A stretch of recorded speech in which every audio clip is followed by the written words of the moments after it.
সাজেকে ২ দিন কাটিয়ে আজ সকলের নিজ নিজ গন্তব্যে ফিরে যাওয়ার সময় চলে এসেছে। প্রথমে হোটেল থেকে চাঁদের গাড়িতে করে সকলে খাগড়াছড়ি পর্যন্ত পাড়ি দেবে। এরপর সেখান থেকে বাসে করে সবাই ঢাকার উদ্দেশ্যে রওনা হবে। চাঁদের গাড়িতে করে সকলে খাগড়াছড়ি অবধি এসে পৌঁছালো। বাসে আগে থেকেই সেখানে দাঁড়িয়েছিল। ঘড়ির কাঁটায় ঠিক সকাল ৮টা বাজলে বাস ছেড়ে দেওয়া হবে। ঘড়িতে এখন সকাল ৭:৩০ বাজে। হিয়া গাড়ির পাশে চুপচাপ দাঁড়িয়েছিল। ইরফান ভার্সিটির কর্তৃপক্ষের সঙ্গে কথা বলায় ব্যস্ত। ধ্রুব গাড়ির অপর পাশের কানে হেডফোন গুঁজে নিউজ ফিডে স্ক্রল করায় ব্যস্ত। সাইফ হিয়ার পাশে দাঁড়িয়ে হিয়াকে ধমক দিয়ে বলল, কাল রাতে তোমার ফোন ওয়েটিংয়ে ছিল কেন? কার সঙ্গে কথা বলছিলে সারা রাত? হিয়া মনে মনে হাসল। মাহিরার বুদ্ধিটা কাজে এসেছে তাহলে। এটা মাহিরার প্ল্যান ছিল। সাইফের বিষয়টা নিয়ে হিয়ার মন খুব খারাপ ছিল। মাহিরা জিজ্ঞেস করতেই হিয়া মাহিরাকে সবটা খুলে বলেছিল।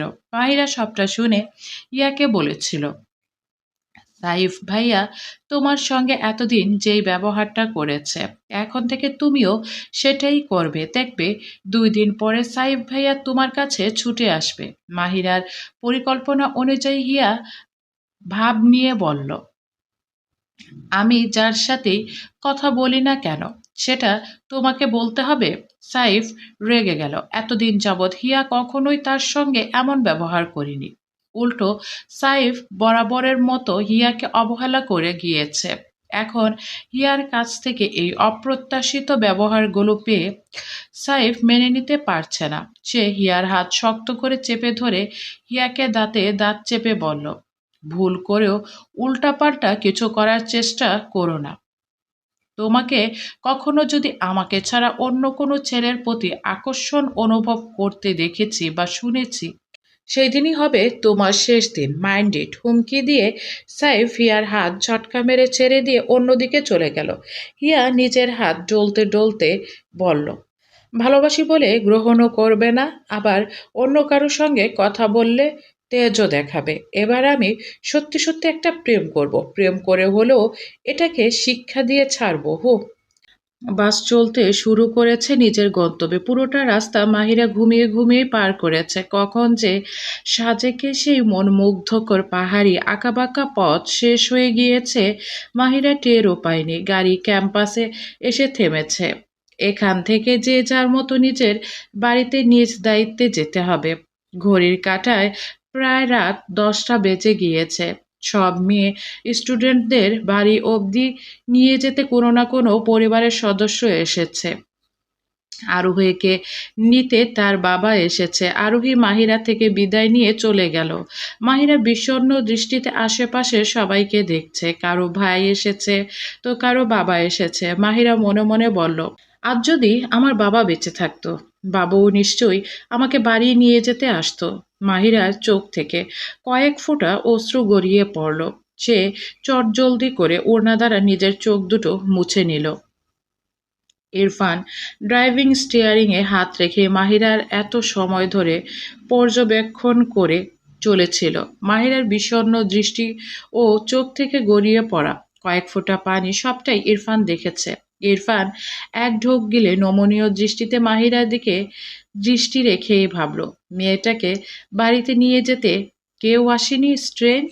এত রাতে মেয়েটাকে একা ছেড়ে দিয়েছে। এই মেয়েটার ফ্যামিলির লোকেরা কতটা ইরেসপন্সিবল। সাইফ ও ধ্রুব ক্যাম্পাসে প্রবেশ করার পূর্বেই গাড়ি থেকে নেমে গিয়েছিল। তারা অন্য গাড়ি করে বাড়িতে চলে যাবে। গাড়িতে আপাতত ইরফান ও হিয়া আছে। ইরফান হিয়াকে বলল, হিয়া। জি ভাইয়া। ইরফান সামনের দিকে ইশারা করে বলল, ওই মেয়েটাকে গাড়িতে এসে বসতে বল। হিয়া ইরফানের দৃষ্টি অনুসরণ করে সামনের দিকে তাকাতেই বেশ অবাক হলো। মাহিরার প্রতি ইরফানের হঠাৎ করে এতটা যত্নশীল মনোভাব দেখে হিয়া তবদা খেয়ে সেভাবেই বসে আছে। ইরফানের ভাবভঙ্গি তার নিকট সুবিধার ঠেকছে না। হিয়াকে এখনো এভাবেই বসে থাকতে দেখে ইরফান রাশভারী কণ্ঠে বলল, হোয়াট হ্যাপেন? তোকে যেতে বললাম তো। হিয়া গাড়ি থেকে নেমে গেল। মাহিরার দিকে এগিয়ে যেতে যেতে বিড়বিড় করে বলল, এই ভাইয়াটার যে কখন কি হয়। যে এই মেয়েকে সহ্যই করতে পারে না সেই মেয়ের জন্য আবার চিন্তাও হয়। মাহিরা মোবাইলে সময় দেখছিল। এখন রাত 10টা বাজছে। এত রাতে রাস্তায় একা চলাফেরা করার অভ্যাস নেই মাহিরার। তাছাড়া সেই দিনের সেই ঘটনার পর থেকে সাহসটুকু একেবারে উধাও হয়ে গিয়েছে। মাহিরার আজ নিজেকে বড্ড অসহায় মনে হচ্ছে। তবুও কিছু করার নেই। জীবন যুদ্ধের এই লড়াইটা শুধুমাত্র মাহিরাকে একাই লড়তে হবে। যার বাবা নেই আর মা থাকতেও নেই। তেমন মা মাহিরার চাইও না। মাহিরা সৃষ্টিকর্তার নিকট রোজ প্রার্থনা করে সেই মহিলার মুখ তাকে যেন এই জীবনে আর দেখতে না হয়। হিয়া পেছন থেকে মাহিরাকে ধাক্কা দিয়ে বলল, ধাপ্পা। মাহিরা হিয়াকে দেখে খুশি হলো। পুরো মুখ জুড়ে ঝলমলে হাসিতে ভরে উঠেছে। হিয়া কোনো কথা ছাড়াই মাহিরার হাত ধরে গাড়ির সামনে নিয়ে এলো। মাহিরা বলল, আপু আমাকে এখানে নিয়ে এলে কেন? অনেক রাত হয়ে গেছে, আমাকে বাড়ি ফিরতে হবে। হ্যাঁ, সেটার জন্যই তোমাকে নিয়ে এসেছি। চলো তোমাকে বাড়িতে ড্রপ করে দেব। এত রাতে একা একা কিভাবে ফিরবে তুমি? মাহিরা আর চোখে একবার ড্রাইভিং সিটে বসা ইরফানকে দেখে ভয়ে ডোক গেল। মনে মনে বলল, লোকটা তো এত সময় বুঝেই ফেলেছে ওনার কাঁধে আমি লিপস্টিক দিয়ে আঁকাআঁকি করেছি। না বাবা, আমি ওনার সামনে ভুল করেও যাব না। রাক্ষসটা আজ আমাকে আস্ত গিলে খেয়ে ফেলবে। মাহিরা হালকা হাসার চেষ্টা করে বলল, না আপু, তোমাদের কষ্ট করতে হবে না। আমি একাই চলে যেতে পারবো। তাছাড়া তোমাদের বাড়ি ছেড়ে অনেকটা দূরে আমার বাড়ি, তাই আমি একাই চলে যাচ্ছি। ইরফান দাঁতে দাঁত চেপে মাহিরার কাহিনী দেখছিল। রাশভারী কণ্ঠে বলল, আমার এখানে বসে বসে নাটক দেখার সময় নেই। অলরেডি অনেক রাত হচ্ছে, আমাদের ফিরতে হবে। কেউ যদি রাস্তার বখাটেদের জন্য থেকে যেতে চায় তাহলে তাকে থাকতে পারে। তুই চলে আয়। মাহিরার ইচ্ছে করলো ইরফানের মাথা ফাটিয়ে দিতে। লোকটা একটা কথাও সোজাভাবে বলতে পারে না, সব সময় শুধু তেরা তেরা কথা। হিয়া মাহিরাকে নিয়ে পেছনে বসলো। ইরফান আরো কিছু বলল না। গাড়ি স্টার্ট করলো। গাড়ি প্রথমে এসে জাওয়াদ নিবাসে এসে থেমেছে। ইরফান হিয়াকে বাড়িতে চলে যেতে বলল। সেটা শুনতে পেয়ে মাহিরার বুকের ভেতর ধড়ফড় করে উঠল। মাহিরা হিয়ার হাত শক্ত করে চেপে ধরেছে। হিয়া অবাক হয়ে বলল, ছাড়ো মাহিরা, আমি বাড়িতে যাব তো। মাহিরা নিচু স্বরে বলল, আপু প্লিজ, তুমি যেও না, একটু কষ্ট করে আমার সঙ্গে চলো প্লিজ। হিয়া বুঝলো মাহিরা ভয় পাচ্ছে, তাই সে আমতা আমতা করে ইরফানকে বলল, ভাইয়া বলছিলাম কি আমিও যাই মাহিরার সঙ্গে। তোমার সঙ্গে একসাথেই না হয় বাড়িতে ফিরবো। ইরফান রাশভারী কণ্ঠে জবাবে বলল, তোকে আমি বাড়িতে যেতে বলেছি, তুই যাবি। আমি আর কোনো কথা শুনতে চাই না। আমি এখন বাড়িতে ফিরবো না, আমার অন্য কাজ আছে। হিয়া অসহায় দৃষ্টিতে মাহিরার দিকে তাকিয়ে দুই দিকে মাথা নাড়ল, যার অর্থ তার কিছু করার নেই। মাহিরা বিড়বিড় করে বলল, হে আল্লাহ, আজকের দিনটার মতো আমাকে বাঁচিয়ে নাও প্লিজ। শুধুমাত্র 1 ঘন্টার জন্য ইরফান স্যারের মেমোরিটা লস করে দাও। আমি এরপর থেকে ভালো হয়ে যাব। আর কখনো কোনো বাদরামি করব না। কথা দিচ্ছি। শুধুমাত্র আজকের জন্য জানটা বাঁচিয়ে নাও। মাহিরা প্রার্থনা শেষে বুকে দুয়া দুরুদ পরে ফু দিল। হিয়া গাড়ি থেকে নিচেই প্রয়োজনীয় ব্যাগ নিয়ে বেরিয়ে গিয়েছে। হিয়া যেতেই ইরফান ড্রাইভিং মিররে দিয়ে মাহিরার দিকে দৃষ্টি ফেলে গম্ভীর স্বরে বলল, সামনে এসে বসো। মাহিরার মনে হচ্ছে তার প্রাণটা বুঝি আজ চলেই যাবে। সে মিনমিন করে বলল, আমি এখানেই ঠিক আছি। ইরফান বিরক্তির স্বরে বলল, I am not your driver. ব্যাস এইটুকুই ইশারায় মাহিরার বুঝে গিয়েছে ইরফানের পাশে বসা ছাড়া মাহিরার আর কোনো গতি নেই। মাহিরা গাড়ি থেকে নেমে দাঁড়ালো। গাড়ির সামনে এসে দরজা টেনে খুলতে চাইলে তবে খুলতে পারল না। গাড়ির দরজা ধরে ইচ্ছে মতো টেনেও যখন পারল না, সেই সময় হতাশ হয়ে ইরফানের দিকে তাকালো। ইরফান মাহিরার দিকে চেয়েছিল। ইরফান অতিষ্ঠ ভঙ্গিতে মাথা নাড়ল। গাড়ির দরজাটা খুলে দিল। বলল, ইডিয়েট। মাহিরা ভদ্র মেয়ের মতো গাড়িতে উঠে বসেছে। আজ আর ইরফানকে উল্টোপাল্টা কোনো কথা শোনায়নি। সে সিটে বসে মনে মনে দোয়া পড়ছে, কোনো রকমে রাস্তাটা পার হয়ে গেলেই মাহিরা বেঁচে যাবে। কিছু দূর যেতে ইরফান গাড়ি থামালো। মাহিরা ভেবেছে সে নিজ গন্তব্যে চলে এসেছে, তাই খুশি মনে গাড়ি থেকে নামতে গেলেই দেখলো গাড়ির ডোর লক করা। সেটা দেখে মাহিরার মুখটা ফ্যাকাশে হয়ে গেল। মাহিরা ইরফানের দিকে তাকিয়ে বলল, দরজা খুলছে না কেন? দরজাটা খুলে দিন না। ইরফান মাহিরার দিকে নিজের মুখটা এগিয়ে নিল। মাহিরার মাথাটা দরজার সঙ্গে মিশিয়ে গিয়েছে। মাহিরা ভীত হলো। ইরফান শান্ত দৃষ্টিতে মাহিরাকে দেখছে। মাহিরা ভীষণ অস্বস্তি হচ্ছে। সে এদিকে ওদিকে চোখ ঘুরিয়ে আবারও ইরফানের দিকে তাকাতেই দেখলো ইরফান এখনো শান্ত দৃষ্টিতে মাহিরার দিকে তাকিয়ে রয়েছে। মাহিরা ঢোক গিলে বলল, কি করছেন?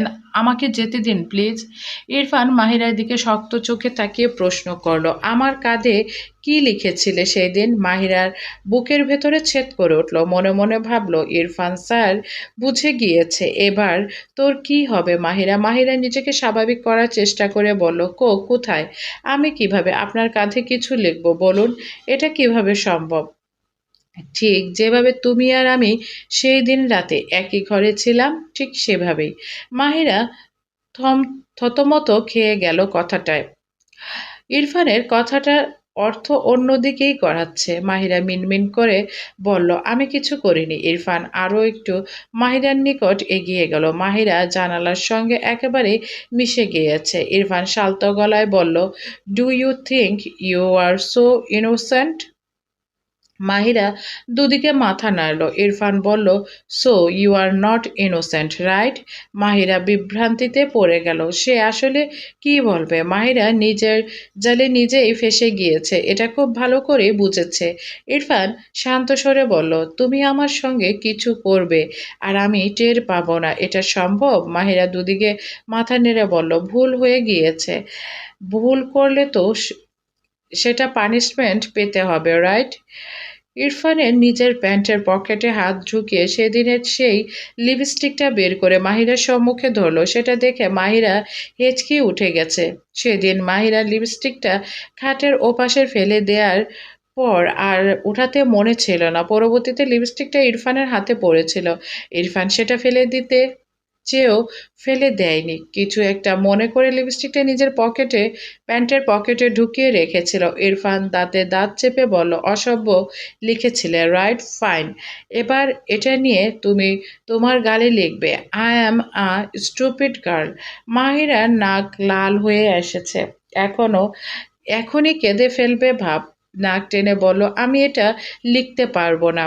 আমি স্টুপিড নই। তাহলে আমি এটা কেন লিখব? ইরফান ধমক দিয়ে বলল, তুমি স্টুপিড দেখেই এই অকাজটা করেছ। তোমার সকল বাতরামি আমি ছুটিয়ে ছাড়বো। স্টুপিড, ধরো এটা। ইরফানের ধমক খেয়ে মাহিরা লিপস্টিকটা হাতে নিল। ইরফান মিররটা মাহিরার দিকে ঘুরিয়ে দিল। ইরফানের ধমক খেয়ে মাহিরার চোখ থেকে কয়েক ফোঁটা পানি গড়িয়ে পড়ল। মাহিরাকে কাঁদতে দেখে ইরফান বলল, কান্নাকাটি করে লাভ নেই। কি ভেবেছ কান্নাকাটি করলেই পার পেয়ে যাবে? চোখ দিয়ে পানি বের হলেই শাস্তির পরিমাণ বাড়বে। লেখা স্টার্ট করো ফার্স্ট। মাহিরা বাম হাত দিয়ে চোখের পানি মুছল। কাঁপা কাঁপা হাতে লিখল, I am a stupid girl. লেখা শেষ হওয়া মাত্রই মাহিরা মুখ ফুলিয়ে বলল, লিখেছি। মাহিরার মুখটা দেখে ইরফানের গম্ভীর মুখে কয়েক সেকেন্ডের জন্য হাসির রেখা উকি দিল। কয়েক সেকেন্ডের মাঝে তা মিলিয়েও গেল। ইরফান গাড়ির লক খুলে দিল। মাহিরা গাড়ি থেকে বেরিয়ে গেল। ইরফান পিছু ডেকে বলল, এই মেয়ে।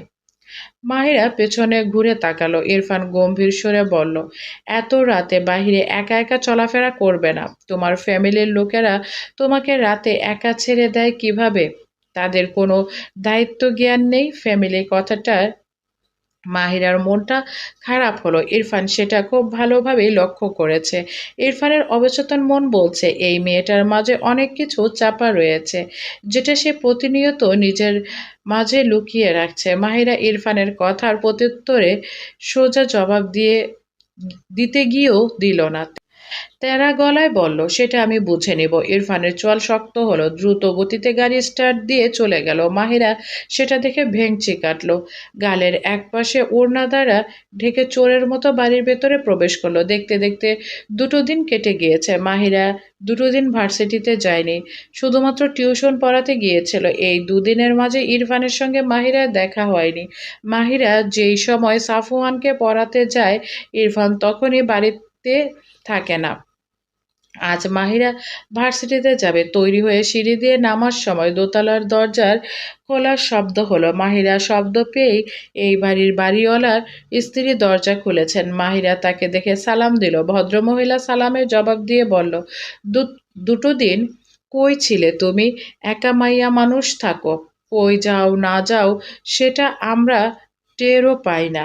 এখনকার দিনকাল যেই খারাপ, কাউরে ভরসা করা যায় না। তোমার মামার সাথে তো তোমার আঙ্কেলের কথা হইল, সে তো কইল গ্রামে যাও নাই, তাহলে কই গেছিলা? ভদ্রমহিলার কথার ধরনে মাহিরার কাছে খুব একটা পছন্দ হলো না।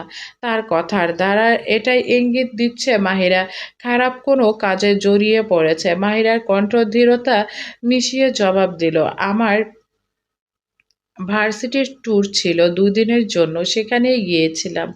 আর আপনি যেটা নিয়ে ভয় পাচ্ছেন, আমি তেমন মেয়ে নই আন্টি। আপনি নিশ্চিন্তে থাকতে পারেন। খারাপ কোনো কাজ করলে আগেই করতে পারতাম। ভদ্রমহিলা মাহিরার চাটাং চাটাং কথাগুলোর খুব একটা পছন্দ হলো না। মুখ ভেঙিয়ে বলল, কলেজ ভার্সিটিতে এই জায়গায় সেই জায়গায় ঘুরতে গিয়েও তো মেয়েরা খারাপ হয়ে যায়। আমি তোমার ভালো চাই, তাই আগে থেকেই সাবধান কইরা দিলাম। ঠিক আছে আন্টি, আমি বুঝেছি। মাহিরা চটজলদি সিঁড়ি দিয়ে নেমে চলে গেল। মহিলা ভীষণ অসন্তুষ্টিত হলো, শব্দ করে ঘরের দরজা আটকে দিল। সাইফ নিজের ফ্ল্যাটের বিছানার উপর হয়ে ঘুমিয়ে রয়েছে। ঘরের আলো তেমন প্রবেশ করেনি। ঘরটা অন্ধকার আচ্ছন্ন হয়ে রয়েছে। আজ তার অফিস নেই, কাজের বুয়াও আসবে না। তাই একা একটা ঘরে সাইফ আরামে ঘুমাচ্ছে। সাইফের ফোনটা হঠাৎ তীব্র স্বরে বাজতে শুরু করেছে। সাইফ হাত বাড়িয়ে কল কেটে দিল। আবারও প্রচণ্ড শব্দ তুলে মোবাইল বেজে উঠেছে। সাইফ রেগে গেল। রেগে গিয়ে ফোন নাম্বার না দেখেই কল রিসিভ করলো। কোন সমন্দির পোত শালা! কল ধরি না দেখস না? বারবার কল দিয়া যাইতাছস হারামি! ওপাশ থেকে গম্ভীর স্বরে ভেসে উঠল, তোমার বাবা বলছি। সাইফ থতমত খেয়ে লাফ দিয়ে বিছানা থেকে উঠে বসল। শেষমেশ নিজের বাপকেই কিনা গালি দিয়ে ফেললো। সাইফ দাঁত দ্বারা জিভ কাটল। সাইফ গলা কাকারি দিয়ে বলল, সরি, আমি নাম্বারটা খেয়াল করিনি। ভদ্রলোক কিছু মনে করলেন না। ছেলের স্বভাব সম্পর্কে তিনি ভালোভাবেই অবগত। তিনি বললেন, বাড়িতে আসবে কবে? বাড়ির কথা শুনতেই সাইফের মুখভঙ্গি পরিবর্তন হয়ে গেল। শক্ত কণ্ঠে বলল, আমার যেদিন ইচ্ছা হবে সেই দিন। আমার উপর আর কত রেগে থাকবে? আমি না বুঝে একটা ভুল করে ফেলেছি, সেই ভুলের তো অনেক শাস্তি পেলাম। এবার অন্তত তোমার বাবাকে মাফ করো। ভুল নয়, সেটা ছিল পাপ। তাছাড়া আমি কারো উপর রেগে নেই। ভদ্রলোক অনুতপ্তের স্বরে বলল, আমি জানতাম না সেটা পাপ ছিল। ঠিক আছে, তুমি যদি সত্যি রেগে না থাকো, আগামী মাসে তোমার চাচাতো বোনের বিয়ে, সেই খবরটা জানো নিশ্চয়ই। আশা করি তোমাকে 1 সপ্তাহ আগেই বাড়িতে দেখতে পাবো। আমি চেষ্টা করব। সাইফ কল কেটে দিল। ওই বাড়িতে পা দেওয়ার মতো মানসিকতা তার কবেই মরে গিয়েছে। চলবে।